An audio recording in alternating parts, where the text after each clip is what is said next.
definitely. The other thing I just want to touch on is we often talk about, in this debate, safety one versus safety two. Mm-hmm. My personal view, and some people say safety one and safety two. My personal view is that for me, it's just safety two. But if you come back to what I said earlier, it's about the different paradigm and a broader scope. The broader scope of safety two includes everything we already look at in safety one. And this is probably part of the issue is the labeling. 1 and 2 suggests that it's some kind of binary progression and that number 2 is totally different from number 1. It is in terms of the paradigm, but it's not in terms of the scope. The scope of safety 2 includes safety 1. So I personally wouldn't say I'm safety 1 and safety 2.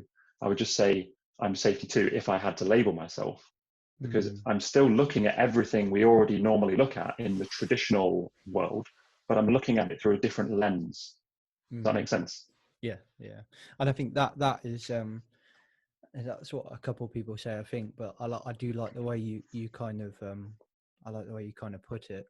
And I think, when talking, I spoke to Tim Marsh, and he said that Eric himself, he does like I say, we need to make sure we don't go down this rabbit hole, because once we're in it, we'll become Alice ourselves, and I'll be the Mac. But just quickly, I think Tim Marsh would probably come back and say, Eric himself says in his work that it's safety 2 off the back of safety 1.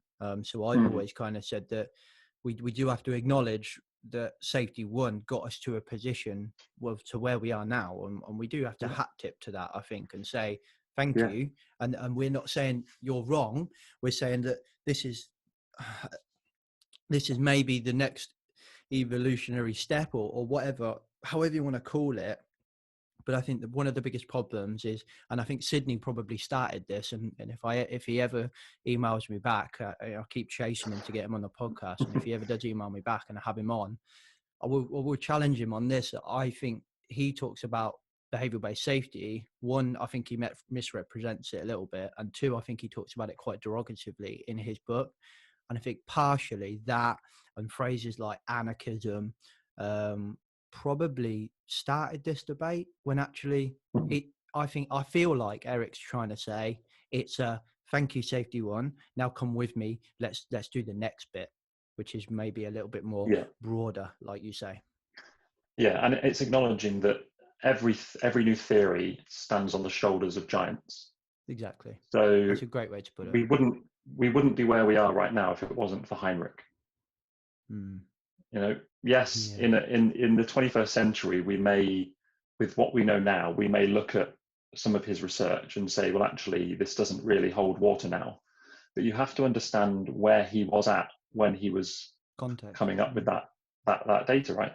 So one of the principles in a safety 2 approach is we're trying to understand why it makes sense for people to do what they do.